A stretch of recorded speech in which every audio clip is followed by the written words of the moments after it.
hooyada iyo walaalaha la dhashay Axmed oo maalmo aan saas u fogeyn dhibaato aad u badan loogu geystay magaalada Nairobi ayaa baraha bulshada ka hadlay. sidoo kale wiilasha isaga la dhashay waxay wacad ku mareen inay u aari doonaan wiilkooda oo waliba sidii isaga lagu sameeyay si la mid ah ay ugu aari doonaan hadiiba aysan nafta dhaafin qofka ay qabtaan. Global Fertility Center waxaad ka helaysaa daaweynta xanuunada keena dhalmaanta ragga iyo dumarka. Ku dooro baaritaano la hubo iyo daaweynta sare leh. Dumeeriyada waalidnimo oo dooro Global Fertility Center. Wiiga farxadda lamaanaha. Booqo hadda ama ka wac nambarada ku muuqda. Axmed oo dabcan ku magac dheer Axmed Taajir waxa uu baraha bulshada ka soo muuqday isagoo xaalad adag ku jira oo loo geysanaya tacaddi dhinaca jismigiisa ah taas oo lagu sameynayo falal anshax xumo ah oo aan afka la soo marsiin karin. Axmed wiil dhalinyaro ah iska ganacsada iibiya shoppingka iyo waxyaabaha la mid ah ee dumarku isticmaalaan inta badan ee kareemyada ah ayuu ahaa Nairobi ayuuna deganaa.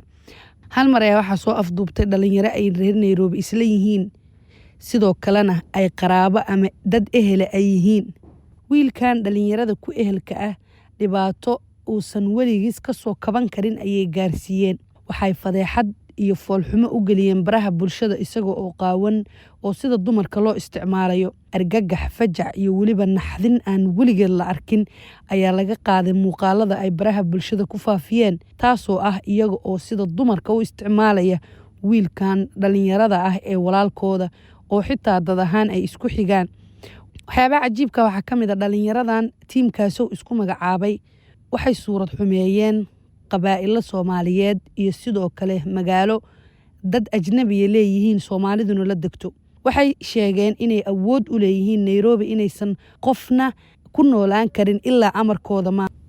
magaaladii Soomaalida dhan ay ku nooleed ku ganacsanaysay una dhaxaysay dadka ajnabiga ee Kenyaatiguna lahaayeen waxay iska dhaadhiciyeen inay iyaga gacantooda ku jirto cidii aan amarkooda qaadanna cid walba uu yahay Soomaali qabiil kasta uu yahayna in ay talaabo ka qaadi doonaan taas oo aad loola yaabay markii dadku iswada weydiiyeen magaalada ma Soomaali baa iska leh mise Kenyaan oo marti ayaan ku wadanahay.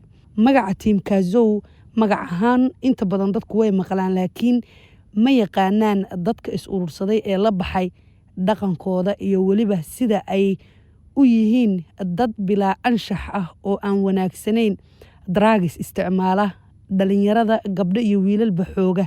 sida tusaale ahaan haddaan u soo qaadano midkan tusaalaha cad ah ee ay inaadeerkood ama wiilka ehel ahaan ay isku dhow yihiin ee baraha bulshada ku faafiyeen iyagoo faraxumeynaya dad ilaahay uusan raali ka ahayn muslimkiina dhibay ma jirto wax lagu sii fiirsado oo waliba loo buunbuuniyo looguna yeero tiimkaasow iyo waliba dad magac iyo sharaf ahaan loo qadarinayo iyagoo loogu yeerayo.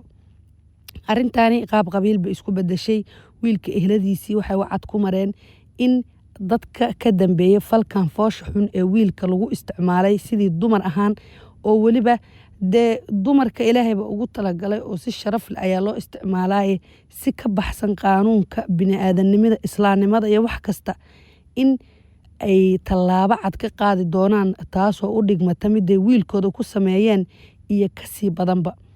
muuqaalka haddii aad aragtay qaybta hoose commentiga ugu ducee wiilkaas in ilaahay dhibaatadaas miduu ka soo kabto uga dhigo.